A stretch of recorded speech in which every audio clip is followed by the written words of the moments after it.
চাওঁ দাখন দে মেডামক ডাবটো কাটি দিওঁ খাই উঠি বাংগই ক'লে। মই আধা ৰাতিতে খৰধৰকৈ আহোঁতে দাখন আনিবলৈ পাহৰিলোঁ। তোৰখন কি কৰিলি? ৰক্ষাকৰে ভেকাহি মৰাৰ সুৰেৰে ক'লে।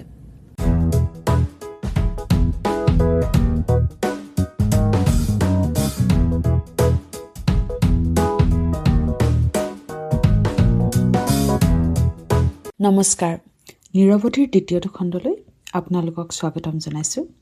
আজি আপোনালোকলৈ আগবঢ়াইছোঁ অন্য এটি স্বৰচিত চুটিগল্প, শিৰোনামা এনেকৈয়ে জীৱন।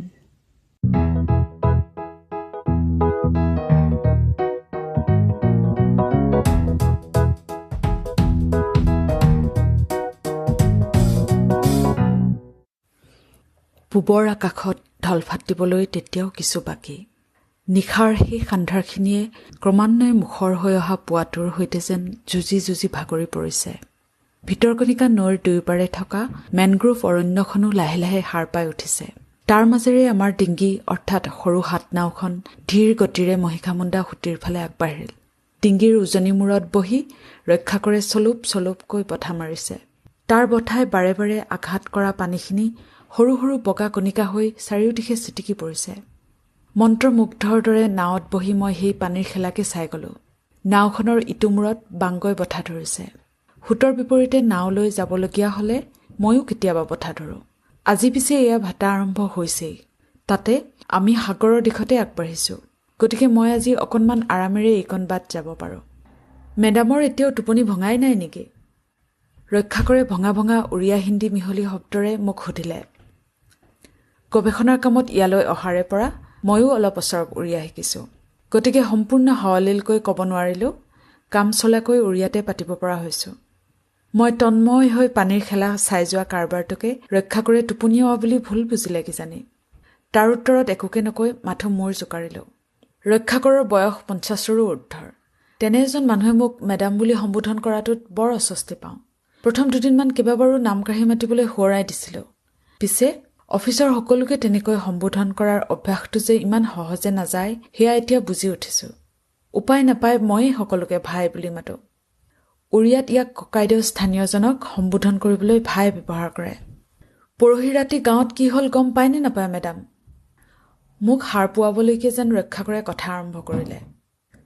কৌতূহলেৰে তাৰ মুখলৈ চালোঁ। ভিতৰকণিকা ৰাষ্ট্ৰীয় উদ্যানৰ সীমাতে লাগি থকা গাঁও ডাংমালত থাকে সিহঁত।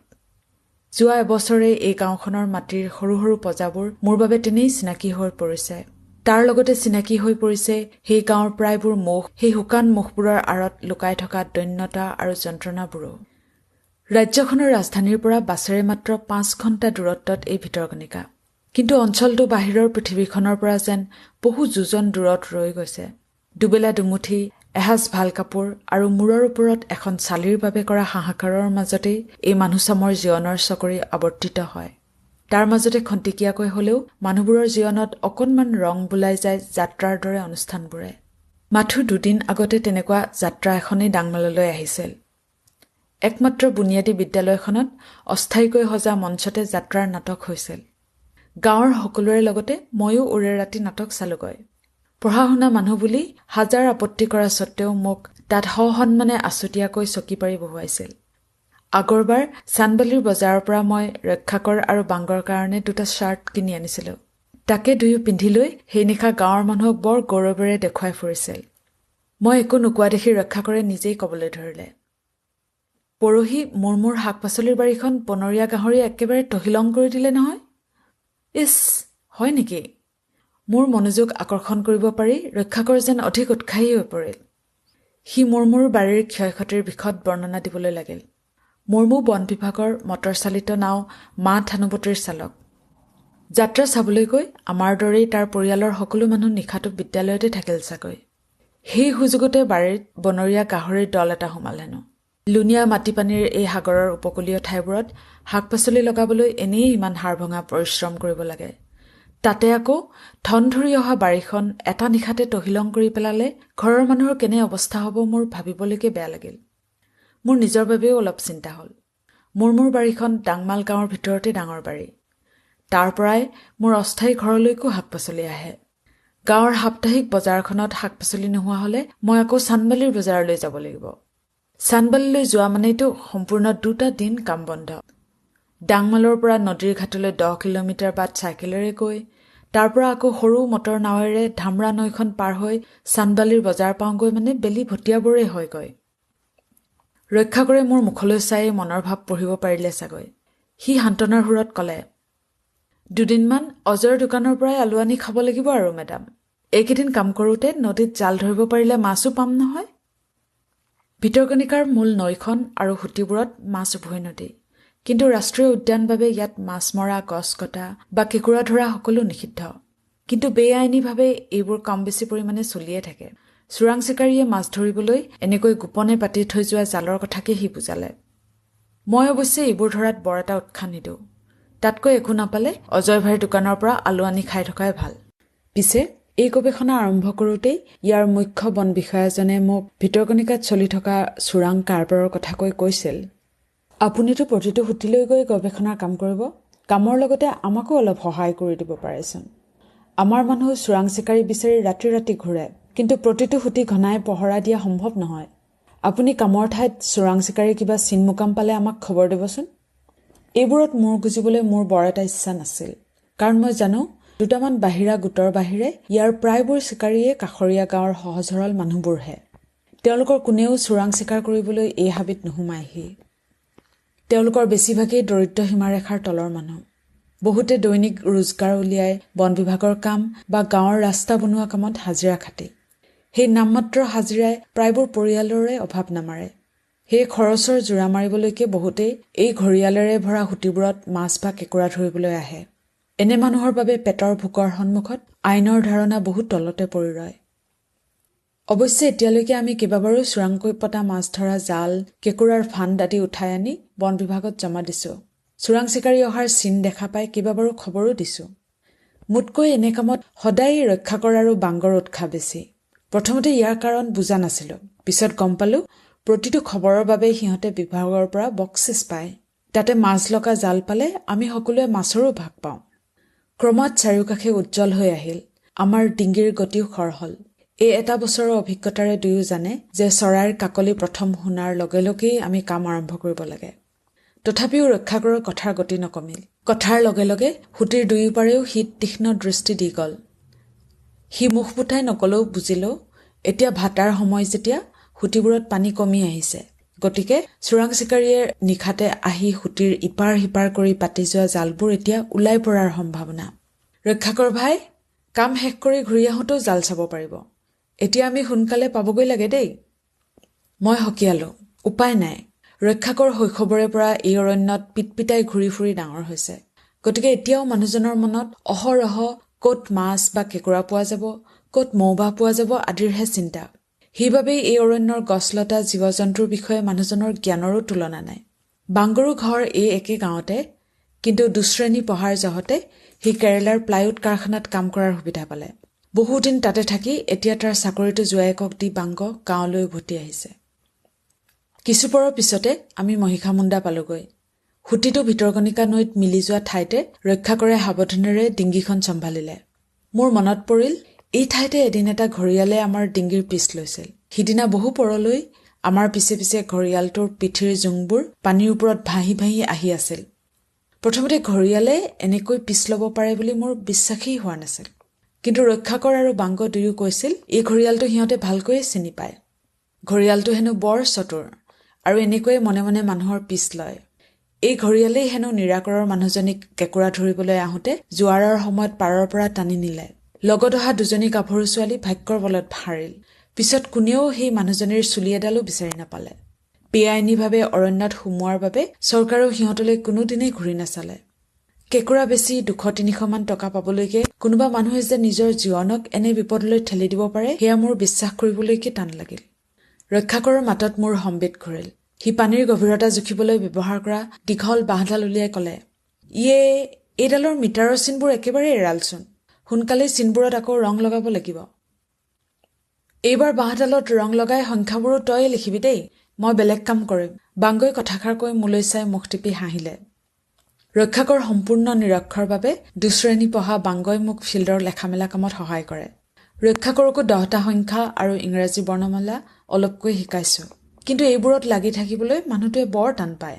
ঘৰত কিবা লিখি আনিবলৈ দিলে সৰু ল'ৰাৰ দৰে কলমটো বেয়া হ'ল বা কাগজ নাছিল আদি কৈ ফাঁকি দিয়ে। এইবোৰ কথাত বাংগ আৰু মই খুব হাঁহো।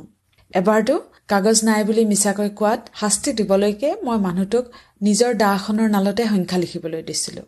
আমি দৰকাৰী ঠাইবোৰত চিন্দিবলৈ ৰখা হালধীয়া ৰং ৰক্ষা কৰে থেৰু গেৰুকৈ ব্ৰাছত লগাই লৈছিল। বেছ কিছুপৰ যুঁজি থাকি এটা সময়ত আমাক দাখন দেখুৱাইছিলহে। দাৰ নালত ওলোটাকৈ লিখা 3 সংখ্যাটো দেখি বাংগই সিদিনা এনে হাঁহি মাৰিছিল যে পিছৰ কেইবাদিনলৈ ৰক্ষা কৰে পঢ়া শুনাৰ নামকে লোৱা নাছিল। এতিয়াও সি আমাৰ হাঁহিক আওকাণ কৰি এক মনে ডিঙিখন চম্ভালিলে। মই মাছৰোকা চৰাই এটাৰ নিৰীক্ষণত লাগিলো। হুটিলৈ হাউলি পৰা ডাল এটাত পৰি লৈ চৰাইটোৱে কিছুপৰ জোপ লৈ থাকিল আৰু চাই থাকোঁতে ভুটুংকৈ পানীত ডুব দিলে আৰু মুখত মাছ এটা লৈ উৰা মাৰিলে। মই খৰকৈ পৰ্যবেক্ষণবোৰৰ টোকা কৰিলো। সেইখিনি সময়তে বাংগই পানীৰ সোঁত গভীৰতা আদি জুখি লিখি গ'ল। আমাৰ ডিঙিখন লাহে লাহে আৰু একেবাৰে নীৰৱে হুটিৰ মাজেৰে আগবাঢ়িল। সম্পূৰ্ণ হুটিটো ছাৰ্ভে কৰি উঠি ডিঙিখন মহিষামুণ্ডাৰে সুবিধাজনক এঠাইত গছৰ গাঁত বান্ধি আমি জিৰালো। ভাটাৰ সময় বাবে হুটিৰ পানী পাৰৰ অৰণ্যতকৈ বহু তলেদি বৈ আছিল। আলতীয়া আৰু সাংঘাতিক পিছল বোকা পাৰ কৰি পাৰলৈ যোৱাৰ কোনো উপায় নাছিল আমাৰ। সেয়ে অন্য দিনাৰ দৰে পাৰলৈ গৈ মুকলি ঠাইত বহি খোৱাৰ সলনি ডিঙিতে খাবলৈ বহিলোঁ। আমি তিনিও পানী দিয়া পঁইতা ভাত আৰু আলু পিটিকা বৰ তৃপ্তিৰে খালোঁ। খোৱাৰ মাজতে ৰক্ষা কৰে ক'লে, কালি ভজৰ পৰা লোৱা ডাবটো আনিছোঁ নহয়, মেডামে ইয়াতে খাব পাৰিব। ভজ ডাংমালৰ ডাব নাৰিকলৰ বেপাৰী। ভিতৰকণিকালৈ অহা পৰ্যটকৰ মাজত বিক্ৰী কৰিবলৈ সি সদায় চাইকেলত ওলমাই ডাব আনে। প্ৰতিদিনে সি মোৰ বন বিভাগৰ কোৱাৰ্টাৰতে 2টাকৈ ডাব দি থৈ যায়। দুপৰীয়াৰ অসহ্য গৰমত ঘৰলৈ উভতি গৈ ডাব খাবলৈ মোৰ খুব ভাল লাগে। চাওঁ দাখন দে, মেডামক ডাবটো কাটি দিওঁ, খাই উঠি বাংগই ক'লে। মই আধা ৰাতিতে খৰধৰকৈ আহোঁতে দাখন আনিবলৈ পাহৰিলোঁ। তোৰখন কি কৰিলি? ৰক্ষা কৰে ভেকাহি মৰাৰ সুৰেৰে ক'লে। বাংগ ৰক্ষা কৰতকৈ বয়সত সৰু। তাতে মানুহটোৱে কথা বতৰাও কমকৈ কয়। ৰক্ষা কৰৰ দৰে কথা চহকী আৰু টেঙৰ মানুহৰ লগত সি চাগৈ মুখ চুপতি মাৰি ভাল নাপায়। ৰক্ষা কৰে ইয়াৰে সুযোগ লৈ হোৱাই নোহোৱাই বাংগক দাবী হুমকি দি থাকে। দুয়োজনৰ মাজত আকৌ থোটামোজা আৰম্ভ হয় বুলি মই ক'লোঁ। হ'ব নালাগে, মই ঘূৰি গৈ ঘৰতে ডাব খামগৈ আৰু। আধা ঘণ্টামান জিৰণি লৈ আমাৰ উভতনি যাত্ৰা আৰম্ভ হ'ল। এইবাৰ উজাই আগবঢ়াৰ বাবে ময়ো বঠা ধৰিলোঁ। তেতিয়াও জোৱাৰ আৰম্ভ হ'বলৈ এঘণ্টামান বাকী। এইবাৰ ৰক্ষা কৰে সুঁতিৰ দুয়োপাৰে খুব মন দি চাই আহিল। কেইবাঠাইতো আমি চোৰাংকৈ জাল পতাৰ চিন পালোঁ, কিন্তু জাল ইতিমধ্যেই উঠাই নিয়া হৈছিল। ৰক্ষা কৰক সেই বিষয়ে ফৰেষ্টাৰক জনাবলৈ ক'লোঁ। আমাৰ কেম্প পাবলৈ মাথো কিছুদূৰ বাকী আছিল। দুপৰীয়াৰ ৰ'দ জাক মূৰতে পৰাত মোৰ অলপ টোপনি টোপনি ভাবো আহিছিল। এনেতে ৰক্ষা কৰৰ মাত শুনি সচকিত হৈ উঠিলোঁ। মেডাম, চাওক চাওক, মানুহ আছে। দেখিলোঁ মূল নৈখনৰ সোঁফালৰ ভাটাৰ পানীয়ে উদঙাই দিয়া পাৰটোত বোকামাটিত মানুহৰ খোজবোৰ সতেজ। হয়তো অলপ সময়ৰ আগতেই কোনোবা আহিছিল। হয়তো এতিয়াও হাবিৰ মাজতে আছে, নাইবা আমাৰ কথা বতৰা শুনি বন বিভাগৰ মানুহ বুলি ভয় খাই আঁতৰি গৈছে। কেঁকুৰা ধৰিবলৈ পুতি থোৱা ফাণ্ডৰ ৰছীকেইডালমানো পালোঁ। ৰক্ষাকৰ আৰু বাংগ দুয়ো উত্তেজিত হৈ উঠিল। ৰক্ষাকৰে ক'লে, মেডাম, আমি নামি গৈ চাই আহোঁ, মানুহ এতিয়াও ভিতৰতে আছে কিজানি। মই দুয়োৰে উৎসাহ দমাবলৈকে কিছু নিৰ্বিকাৰ হৈ ক'লোঁ, নালাগে নেকি, থাকক, কেঁকুৰাহে ধৰিবলৈ আহিছে চাগৈ, ঠাইখনৰ কথা ছাৰক কৈ দিলেই হ'ব। পিছে ৰক্ষাকৰ আৰু বাংগ দুয়ো গৈ চাই আহিবলৈ বৰকৈ মন কৰিলে। উপায় নাপাই ক'লোঁ, কোনোবা সঁচাকৈয়ে আছে নেকি তাকে চাই আহিবলৈ। ক'বতো নোৱাৰি, বাহিৰৰ কোনোবা হ'লে লগত বন্দুকো থাকিব পাৰে। পাৰৰ পৰা পানীৰ ফালে বেকা হৈ পৰা সুন্দৰী গছ এজোপাতে ৰক্ষা কৰে ডিঙিখন চপালে। তাৰপিছত দুয়ো নামি লৈ খুপি খুপি আলতীয়া বোকাৰ মাজেৰে আগবাঢ়ি গ'ল। মই ডিঙিতে বহি বাট চাই ৰলোঁ। 20 মিনিটমান সময় পাৰ হৈ গ'ল। মোৰ চিন্তাই লাগিল, কিন্তু ভাবিলোঁ কেম্পৰ ইমান ওচৰৰ ঠাইলৈ এই সময়ত বাহিৰৰ কোননো আহিব? বাহিৰৰ পৰা চোৰাং চিকাৰী আহিলে সাধাৰণতে মাজনিশা আহে। হয়তো ওচৰৰ গাঁৱৰে মানুহ, কাৰণ সুঁতিৰ এইপাৰে ডাংমালকে ধৰি কেইবাখনো গাঁও ওলাবলৈ লুংলুঙীয়া বাট আছে। কিছু সময়ৰ পিছত দুয়ো নিৰ্বিকাৰভাৱে উভতি আহিল। লগত কোনো নাই। কিন্তু ৰক্ষা কৰাৰ হাতত দা এখন দেখা পালোঁ। কি হ'ল, কাকো নাপালে? নাই, মানুহ কেইটামান পালোঁ। বাংগই ক'লে, নধৰিলোঁ আৰু মেডাম, গাঁৱৰে দুখীয়া মানুহ, কেঁকুৰাহে ধৰিবলৈ আহিছে, অলপ দাবী দি এই দাখনকে চাৰক দিবলৈ বুলি কাঢ়ি লৈ আহিলোঁ। ৰক্ষাকৰে নৰম সুৰত ক'লে আৰু বঠা মাৰিবলৈ আৰম্ভ কৰিলে। ইমান উৎসাহেৰে যোৱা মানুহ দুজন এনেকৈ নৰম হৈ উভতি অহাত অলপ আচৰিত হলোঁ। তথাপি একো নকলোঁ। কিছু সময়ৰ পিছত ৰক্ষাকৰে ক'লে, মেডাম, সেই খাবলৈ নোপোৱা মানুহবোৰৰ পৰা দাখন লৈ গৈ চাৰক দিনো কি কৰিম? ঘূৰাই দিম দিয়ক। সিহঁতৰ এটাক মই চিনিয়ে পাওঁ। মই হ'ব বুলিয়ে ক'লোঁ আৰু কথাটো বিশেষ নাভাবিলোঁ। আমি তিনিও ঘৰ পালোগৈ। বাংগই চাহ একাপ খাই লৈ গাঁৱলৈ উভতিল। ৰক্ষাকৰে সদায়ে মোৰ বাবে ভাত সাজোৰ ৰান্ধি থৈ যায়। সি লৰালৰিকৈ ডাবটো কাটি দি পাকঘৰত লাগোগৈ বুলি সোমালগৈ। ডাবৰ মিঠা পানীখিনি খাই অতাই ফালি লৈ ভিতৰৰ অপৈণত বগাখিনিও খাওঁ বুলি দাখন বিচাৰি আনিলোগৈ। ডাবটো ফালিব খোজোতেই মোৰ চকুত পৰিল এইমাত্ৰ ৰক্ষাকৰে চোৰাং চিকাৰীৰ পৰা কাঢ়ি অনা দাখনত ওলোটাকৈ লিখা হালধীয়া ৩ সংখ্যাটো।